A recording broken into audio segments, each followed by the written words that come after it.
Good day.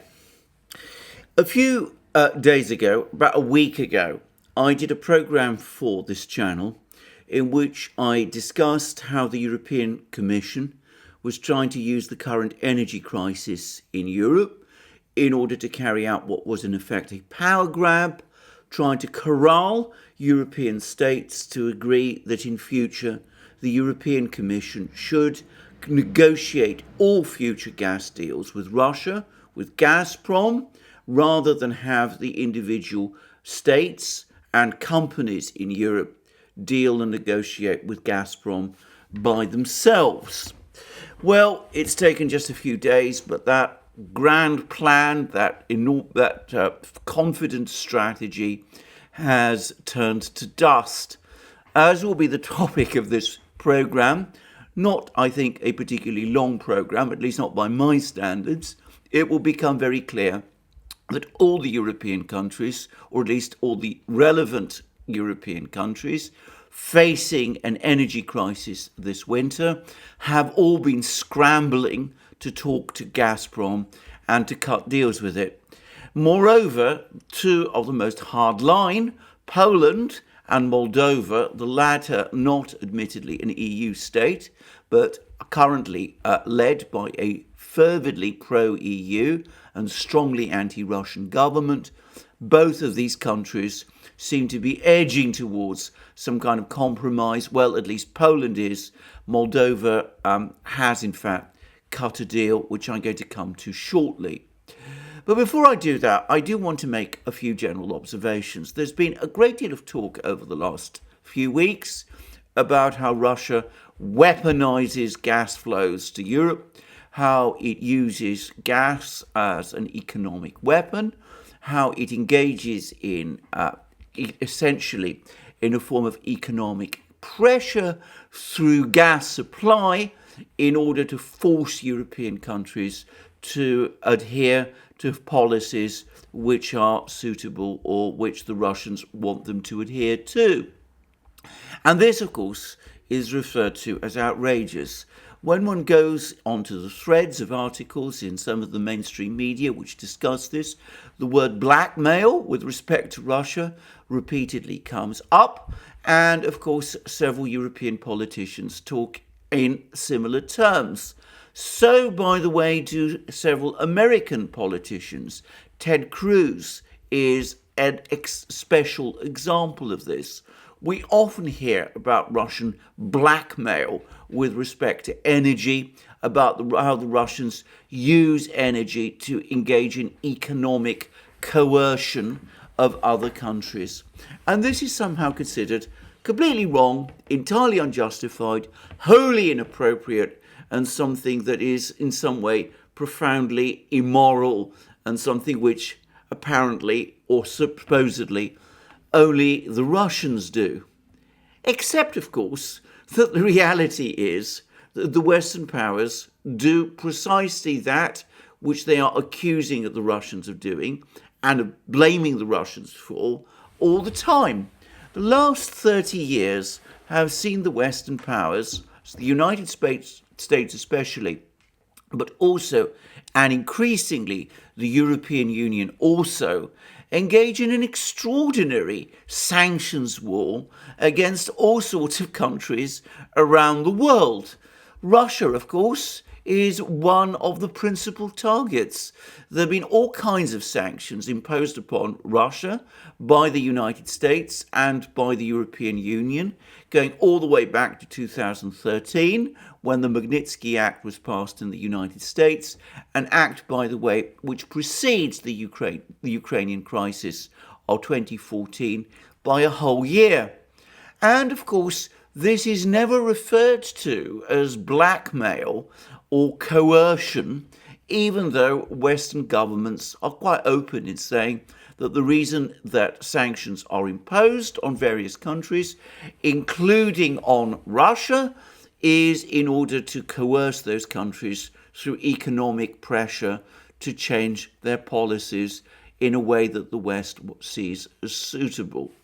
Well, apparently blackmail is something that is blackmail when it is done by the Russians. It is not blackmail when done by us. This is a minor point, at least perhaps a minor point. I don't want to dwell on it because personally I don't believe that the Russians are weaponizing their gas exports in that way, and I certainly don't think the Russians are trying to use gas in order to try to impose economic pressure on Europe in order to change European policies.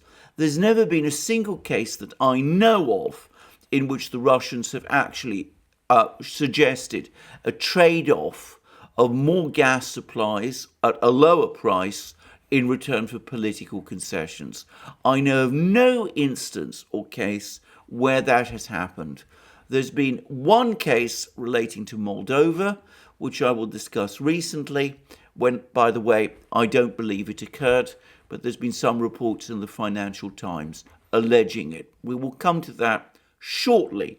But regardless, the West, the United States, the European Commission, various commentators in the West, and any number of governments are busy blaming, criticizing, abusing the Russians for doing exactly that thing which the Western governments say that they are fully entitled to do. Exceptionalism, if you like, taken to the ultimate level. I would add that there is a particular twist to this special saga, which is that one of the sectoral sanctions that the West imposed on Russia in 2014 at the height of the crisis over Ukraine was sanctions, sectoral sanctions, which prevented Western companies from supplying oil and gas equipment to the Russian energy sector. The thinking was that the Russians relied on Western technology to develop their oil and gas fields. Their oil and gas fields were supposedly critical for the development of the Russian economy, and apparently or supposedly or allegedly, without this Western technology, Russian oil and gas development would freeze or come to a stop, and that would supposedly force the Russians to come to terms over Ukraine. Well, of course, it hasn't worked out that way at all. The Russian energy sector continues to develop, and the Russians have been able to develop every item of technology by themselves, which the West tried to prevent them buying in the West. But it is somewhat ironic that when people talk about using energy as a weapon, it's always referred to as Russia doing it with respect to the West, whereas the only sanctions, actual political sanctions, that make a political tie-up between the development of Russia's energy sector and political issues is sanctions imposed by the West in 2014. Of course, if those sanctions that were imposed on Russia in 2014 have indeed slowed the development of the Russian energy sector, which, by the way, I strongly doubt, then of course it is the Europeans who are presumably paying the price in lowered gas flow. But I should say immediately that I don't believe that either. Anyway, let's now come back to what is going on today. Let's look at the situation in Europe. And what we see, firstly, is as follows. Moldova, which, as I said, over the last year, has installed through a rather curious election process in which the new government of Moldova was elected purportedly on the votes of people who live outside the country. I'm not going to get into the political details of this. Moldova, a few months ago, decided that it would not renew its long-term contract with Gazprom. It also refused to acknowledge that it owed Gazprom, that's the Russian gas export monopoly, money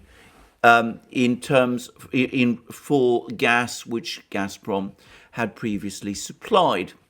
It found that its attempts to buy gas on the European energy market were disastrous because, of course, energy prices in Europe had surged. So its idea of buying spot prices were, in fact, were disastrous, and it has been forced over the last few weeks to do precisely that which it did not want to do, which is to renegotiate a gas deal with Gazprom. Now, the Europeans actually argued against that. They actually tried to persuade Moldova not to negotiate with Gazprom and not to try to buy gas from the Russians. And in fact, we have learned from the Financial Times, there's been a long article in the Financial Times, that the Europeans actually advised and lobbied Moldova not to enter into a long-term agreement with Gazprom. And it's been actually quite interesting to watch this work out, because as part of that lobbying pressure, European officials apparently floated stories that Gazprom tried to pressure Moldova to change its pro-EU policies in return for that long-term contract. Gazprom, I should say, has categorically denied this. But here we find some of the things that have been written, and I'm quoting now from the Financial Times.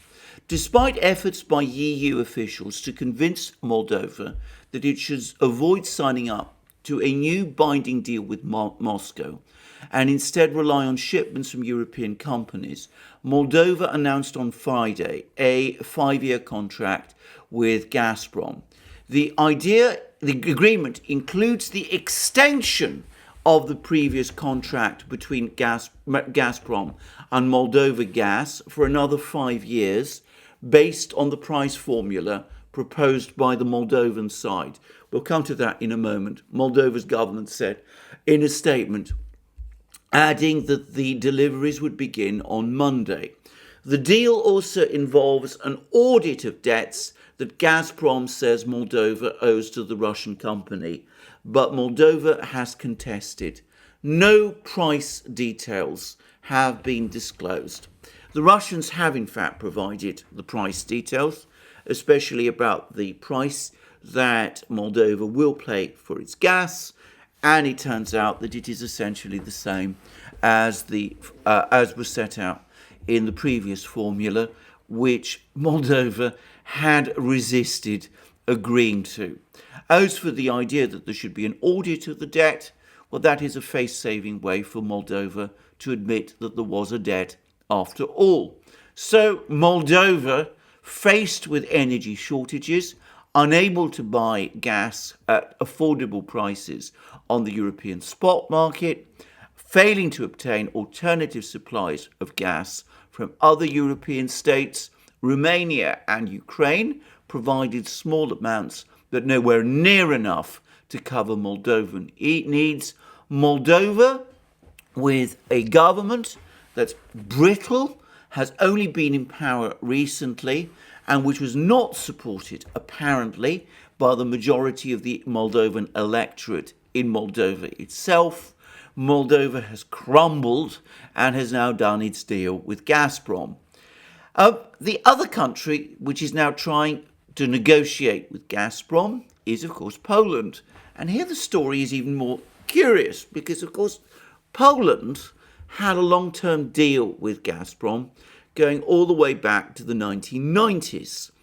But in 2014, the Polish government decided that this was no longer happy with this deal because, as part of the long-term contracts that the Poles had negotiated with Gazprom back in the 1990s, Poland was paying more for its gas in 2014 than the market price for gas. Now, here I should explain that gas prices historically were linked to the price of oil, and those, of course, who remember will remember that in 2014 the price of oil crashed.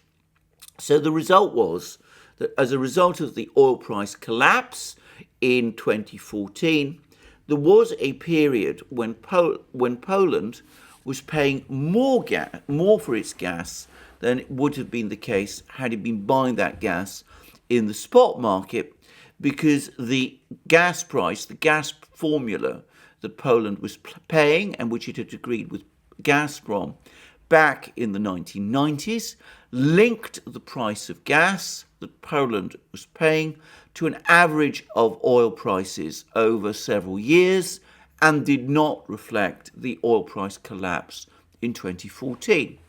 So the Poles wanted to renegotiate the deal with Gazprom. Gazprom refused.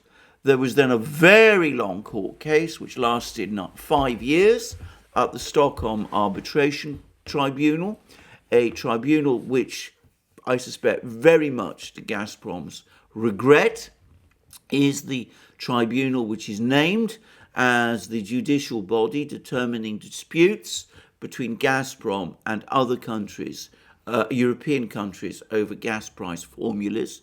The Stockholm Arbitration Tribunal has, in those cases, consistently found against Gazprom. I'm going to say briefly that, in my opinion, this is straightforward lawfare.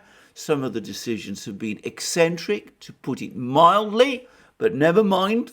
I'm not going to discuss that issue today. In 2019, Poland appeared to have won, and it started to get prices at a much more flexible rate than it had previously. Except, of course, that flexible rate, which reflects market conditions, means that Poland this year, with gas prices surging, finds that it has to pay gas at a far higher price than it would have done had it stuck with the old formula, the one it contested back in 2014. Now, this is, of course, particularly ironic because when all the calculations were finally done, it turned out that because the gas price, as set out in these long-term contracts, is based on a rolling average, the amount of money that Poland actually saved by litigating its way out of the old contract was actually fairly small, around $1.5 billion out of the $25 billion it had paid to Gazprom in the 5-year period that the court case was underway. But of course, that amount of $1.5 billion is going to be more than made up or swallowed up by the price Poland will have to pay if it really does go to the market and buy gas at spot prices as it wants to do. So Poland is now going back to Gazprom and says, well, we won that case back in 2019, but actually we now want to go back to the price formula we had before the case was brought, because that would mean that we would pay a lower price for our gas than we would otherwise have to do. Whether the Russians will agree to this or not, I have absolutely no idea. It's quite likely, I suspect, that the Russians, if they do agree to this, will insist upon some kind of long-term contract arrangement, in which case all that litigation that Poland engaged in with Gazprom over those 5 years will have been for nothing. And the third country that has taken similar steps is, of course, Germany. And here we have the complicated and intricate issue of Nord Stream 2, because, of course, the Germans have been trying to have managed to get this pipeline, Nord Stream 2, built. But there's been some sense, at least in Moscow, that the Germans have been dragging their heels on certifying the pipeline as they basically negotiate with the Europeans the term upon which it should be certified. Well, whether the Russians have put pressure on the Germans or not, it's quite clear that the Germans finding themselves faced with much higher prices for their gas this year than they would otherwise pay, and with a pipeline which is now filling up with gas and which is ready to supply gas to them, but which can't for the moment be turned on, the Germans facing the political imperative of also avoiding higher gas prices, which would be extremely unpopular with their consumers, given, as I said, that this pipeline exists and is ready to supply gas. The Germans have now told the gas regulator in Germany, the German government has told the gas regulator that it should certify the pipeline, Nord Stream 2, because it doesn't in fact pose any political or geopolitical threat to Europe. Now that is likely to mean, one can never say with Nord Stream 2 that it definitely will mean that Nord Stream 2 will be operating again normally. So we have seen three countries, Moldova, Poland, Germany, come to deals with Gazprom. Moldova defying the European Commission, the European Union, refusing pressure and lobbying from the European Union to go on buying gas on the spot market and to rely on reverse flow from European companies.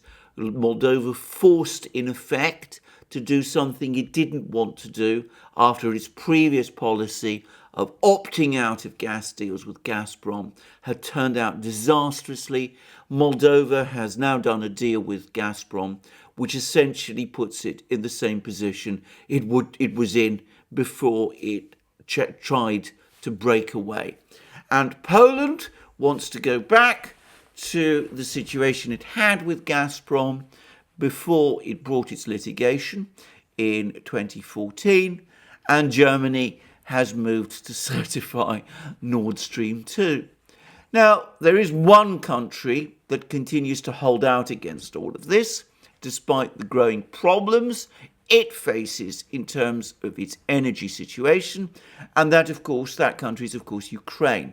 Here, there are even more complicated political and legal issues which make it politically incredibly difficult for the Ukrainians to forge a long-term deal with Gazprom.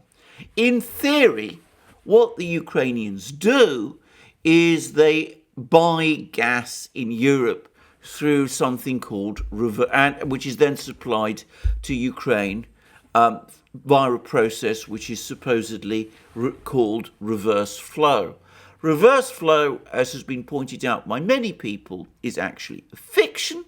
What actually happens is that the Ukrainians, with European agreement, siphon off Russian gas, which passes through Ukrainian pipelines, but pay the Europeans European prices for this gas in order to enable them to do that thing. Well, that has been an unsatisfactory arrangement, to put it mildly, but of course this year it's turning out disastrously for Ukraine, because Ukraine is siphoning off and using Russian gas, but is forced to pay European prices for it, over $1,000 a cubic millimeter, European prices which are much higher for it at the moment. So there we are. The Ukrainians, however, for political reasons, are resisting calls from their business community to actually make a deal with the Russians to return to long-term gas supply contracts with Gazprom. I think President Zelensky, were he to try to do that, would find himself under intense political pressure and would be unlikely to survive. And in the meantime, we've had these extraordinary statements from various Ukrainian politicians, one of them suggesting that ordinary Ukrainians, burn manure in order to get heating, and also the Ukrainians apparently are stepping up sales of firewood to the Europeans in order to help the Europeans through their energy problems. I have to say the idea of firewood replacing gas could only be talked about in some situation connected to Ukraine. But there we go. I would add that Ukraine's problems are probably going to deepen over the next few days. The Ukrainians have made enormous attempts to try to find alternative sources for their coal from Russia. Ukraine, of course, used to produce much of its coal. The Donbass region was a major coal mining area. But of course, key areas of the Donbass, the Donetsk and Lugansk People's Republics, have broken away, and Ukraine refuses to buy coal from them anymore. So in practice, though the Ukrainians have at various times sought to buy extremely expensive coal from places like South Africa and I believe Australia, in practice they've had to buy most of their coal from Russia. The Russians, however, are now refusing to supply more coal, thermal coal, for use in Ukrainian power stations. The reason being that Russian power stations apparently need this coal also to cover the winter supply. So again, the Ukrainians look like they're edging towards a very cold winter and enormous pressure on their economy. But anyway, that's what's happened with three of these countries, Poland, Moldova and Germany, and we see that Ukraine has its own problems. What about the general European situation? Well, many of you will have read that there was a long article, lots of articles that have appeared in the Western media about how a couple of days ago, Vladimir Putin supposedly ordered Gazprom to step up deliveries of gas to Europe. He did no such thing. There was no such order ever given. And here I'm going to go directly to Putin's own website, the Kremlin website, because it provides a full account of what has actually happened with gas supply to Europe. Now, I ought to explain that Gazprom, though it is a state-owned company, and is in fact a monopoly state-owned company, has a very high degree of operational autonomy. Putin does not micromanage Gazprom in the way that has been suggested. He does not sit on Gazprom's board, and Gazprom's chief executive, Alexei Miller, is not directly accountable to Putin. Or at least that is the theory. In practice, of course, since Gazprom is fully state-owned, or is largely state-owned, not fully state-owned, is largely state-owned, Putin is in a position to basically get Gazprom to do what it wants. But he would not give a straightforward order to supply Europe with gas in the way that has been alleged, and nor did he do so. And here I'm going to read from the Kremlin website the particular exchange which has been seized upon by many people in Europe as evidence that Putin gave an instruction that there was going to be supplies of gas, increased supplies of gas from Russia by Gazprom to the European Union. I'm not going to read it all, but I will read the relevant sections. And it arose from a discussion that took place in Novo Ogaryovo, that's Putin's country residence near Moscow, over the question of development of the Yamal Peninsula. This is the area where the Russians are developing their liquefied natural gas industry, which is a separate issue from the gas supplies that Gazprom usually sends to Europe, which are supplied through pipelines. But anyway, this provided an opportunity for Putin to discuss with senior gas executives the question of gas supply to Europe. And this is what Putin said. Good afternoon, colleagues. Today we will review a number of advanced projects for the development of the Russian fuel and energy sector and the gas segment. We regularly hold these discussions, and this is very important, especially against the backdrop of the current developments in the world energy market. As you know, the situation remains very unstable. Primarily, I am referring to the European natural gas market, where prices on so-called spot short-term contracts exceed $1,000 per 1,000 cubic meters, while the gas reserves in the European underground storage are significantly below average for the past 5 years. We have discussed the reasons for this situation, and I have spoken about it too. It is due to a reduction in Europe's own gas production and cuts in liquefied natural gas supplies to European markets, primarily from the United States. They have removed a substantial amount of gas from European markets. Incidentally, Gazprom made up for this and even supplied more gas. It is important to maintain sustainable, reliable energy cooperation. Gazprom is carrying out its long-term agreements with the European countries in full. Mr. Miller, Alexei Miller is the CEO of Gazprom. Mr. Miller, when do you plan to complete filling up the Russian underground gas storage facilities?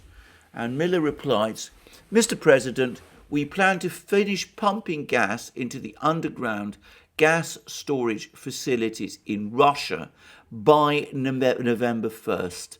The target is 72.6 billion cubic meters of gas. However, given that you have made a decision on days off, this is pandemic restrictions that Russia has recently imposed, during which there will definitely be a decrease in consumption on the domestic market, we believe it is advisable to continue to pump this gas this weekend. This will allow us to increase gas distribution reliably to our consumers in the winter. Our pumping this year was carried out in a very intensive manner. The previous winter was cold and the spring was also fairly cool for a long time, and Gazprom set an all-time high in the volume of natural gas extracted from its underground storage facilities. We took out 10 billion cubic meters more, 60 billion cubic meters in all. So we pumped gas into our underground storage facilities this summer and then in September and October in a very intensive manner. But Europe also set a record in withdrawing gas from its underground storage facilities at 66 billion cubic meters of gas.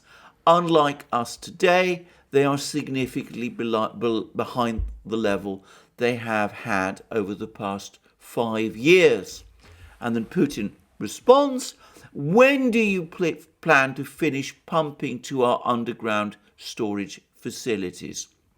And then Miller comes back, Mr. President, on November 8th, we will achieve the target indicator of 72.6 billion meters by November 1st, and we will fully complete the pumping on November 8th.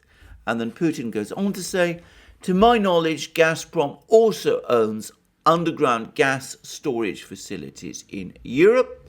And then Miller replies, yes, Mr. Putin, we have underground storage facilities in Europe, including Austria and Germany. And then Putin responds, what is the state of pumping into these Russian-owned underground gas storage facilities in Europe? And Miller responds, at present, the volume in these underground storage gas facilities in Europe is insignificant, literally very, very low, a little under 190,000 cubic meters of gas. So Putin then says, Mr. Miller, all right, after you complete the pumping of gas into Russia's underground storage facilities by or on November the 8th, I would like you to start consistent and planned work on increasing the amount of gas in your underground depots in Europe, in Austria and Germany. As we both understand, This will make it possible to fulfill our contractual commitments in a reliable, stable and consistent manner, and to supply our European partners with gas in the autumn and winter.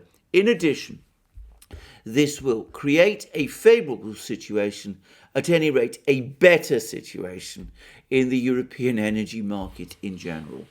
And then Miller responds, Mr. President, this is what we will do. As soon as we complete pumping gas into the underground storage tanks in the Russian Federation, we will start pumping Gazprom gas into the underground storage facilities in Europe. There is no doubt that, as you said, this will make gas supplies more reliable and stable in the autumn and winter. And then Putin finishes, fine, do this and keep me informed on your progress. That was a discussion, and it's fairly typical discussion of the sort that Putin has with gas executives. He gives no orders, but he does indicate that Gazprom should, once it's finished filling up underground gas storage facilities in Russia, sufficient to supply the Russians with the gas they need over the winter, they should start doing the same with their underground gas storage facilities in Europe. The reason Gazprom didn't fill its underground gas storage facilities in Europe over the summer and autumn was because it prioritized supplying gas to its underground gas storage facilities in Russia. With that process completed on the 8th of November, the Russians will be in a position to start filling up the underground gas storage facilities they own in Europe with gas they will supply from Russia. It's entirely normal procedure. The Russians, entirely understandably and fully appropriately, have acted to secure their own gas supply for Russian consumers with winter. It would be completely irresponsible. It would in fact be crazy if they did anything else. The Russians have supplied all the gas that they are contracted to supply to the Europeans, but in terms of supplying gas with the spot market, they have not done so because they have prioritized filling up their own reserves to cover their own needs for the winter. Now that those reserves are nearly filled, as they will be on the 8th of November, they will be able to start supplying gas to fill up their reserves in Europe, and that will provide more Russian gas, which can be provided to the European customers in accordance with the needs that the Europeans have, with the Europeans obviously paying for this gas via the spot markets. So, it's a perfectly normal transaction. There is nothing sinister or unusual here. There is nothing weird or no attempt at weaponization, no obvious signs of economic blackmail. The Europeans undermined their energy security by opting out of long-term contracts with Gazprom, which would have provided them with reliable supply, making them dependent on the spot market.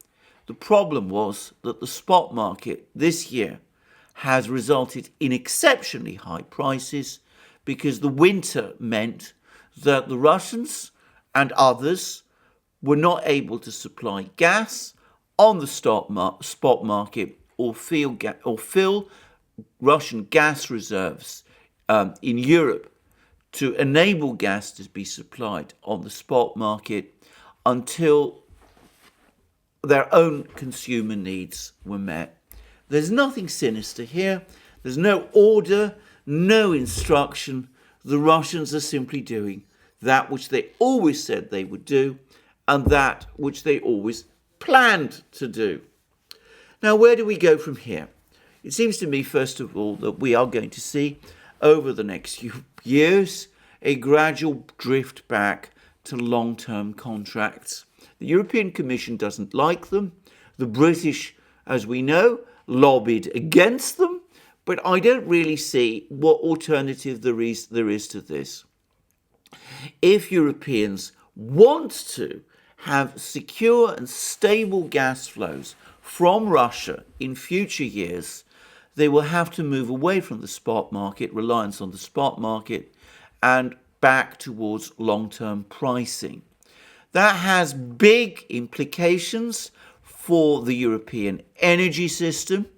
I don't think it has any great geopolitical implications, to say it frankly, though it could affect the political future of countries like Moldova and Ukraine, which have found that breaking away from Russia on energy matters and relying on Europeans on energy matters comes at an extraordinarily high cost. Certainly, it doesn't seem to me as if we see here any prospect of any reduction in European dependence on Russian gas.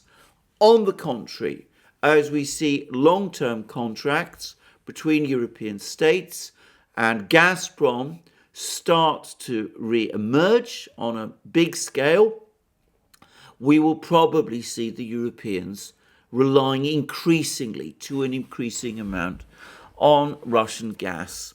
Now I say this, I've been reading some extraordinarily interesting articles in all sorts of places. There was a very interesting, very anti-Russian editorial in The Guardian, for example, which said that Europe had failed to develop resilience in terms of its energy, and that was why it was being pushed into this economically coercive relationship with Russia. Well, that's The Guardian's view.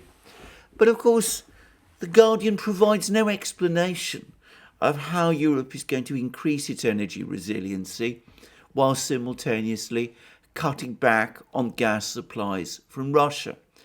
As we've discussed many times on our programs, Europe cannot use apparently coal because that is contrary to its carbon targets and its green strategies. It doesn't want to use oil for much the same reasons.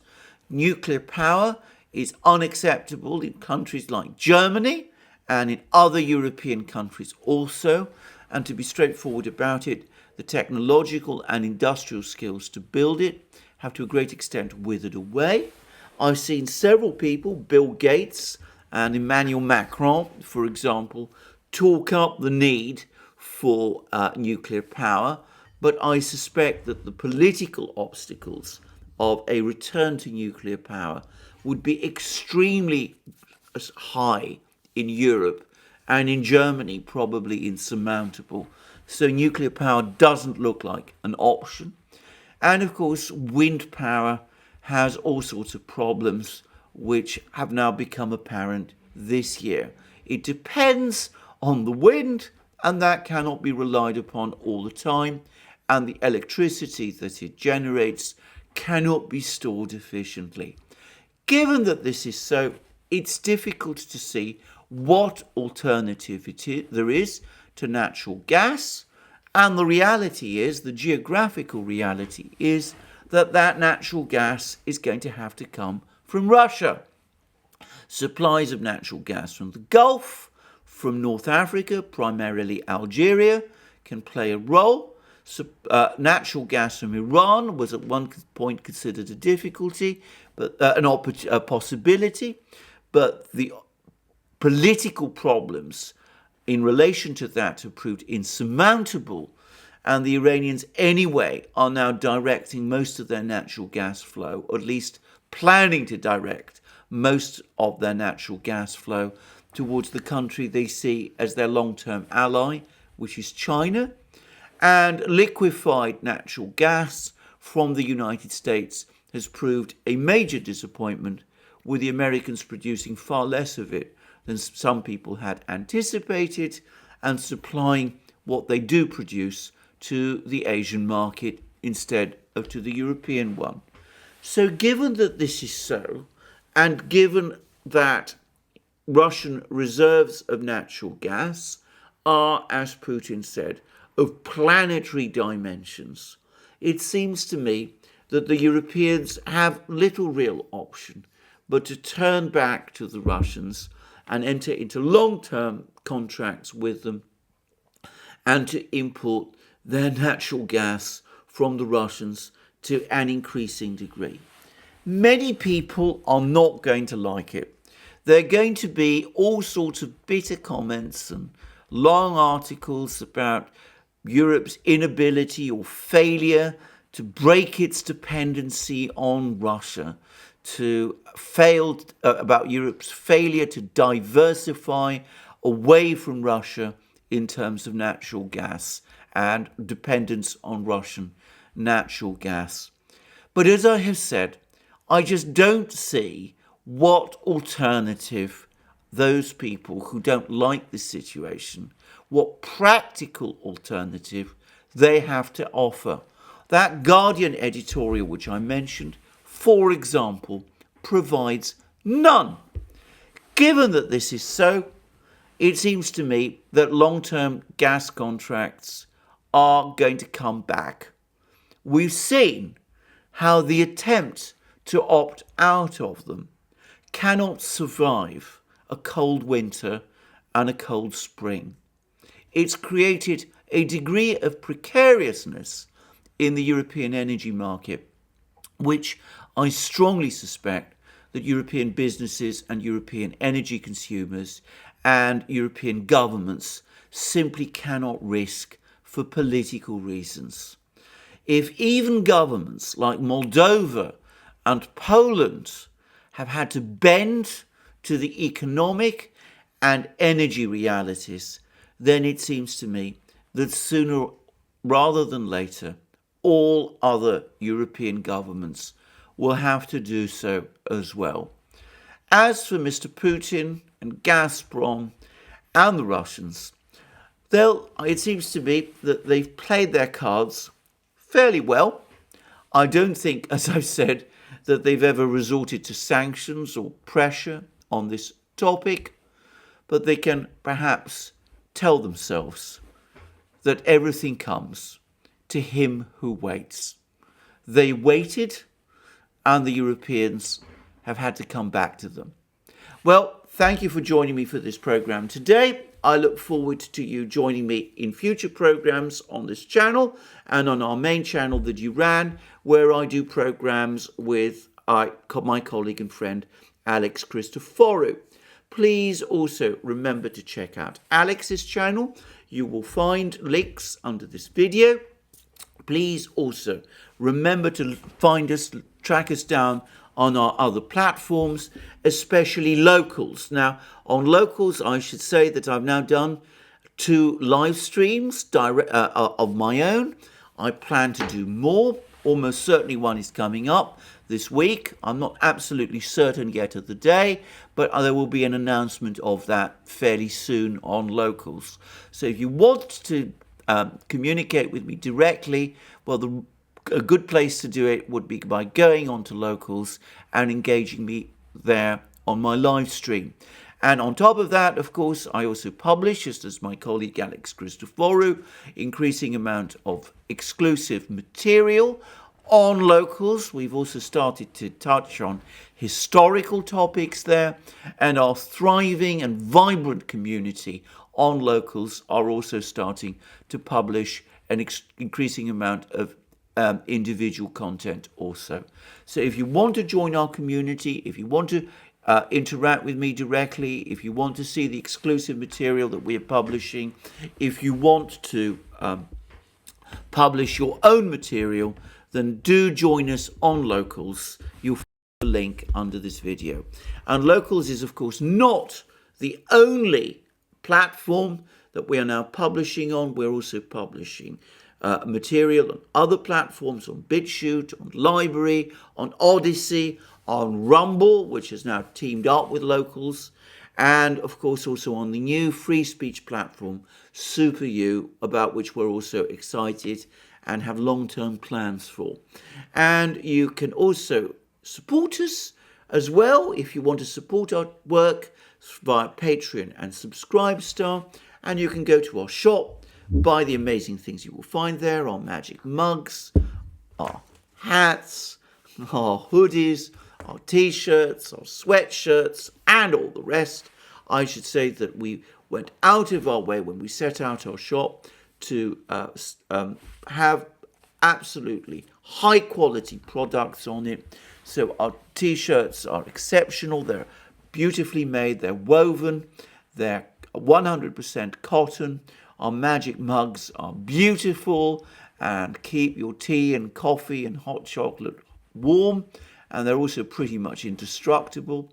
I haven't had a single chip on any one of the many that I own, even though I use them constantly and all the time, and even though I have a history of breaking mugs and causing them to chip and crack, because I'm afraid I fumble a great deal.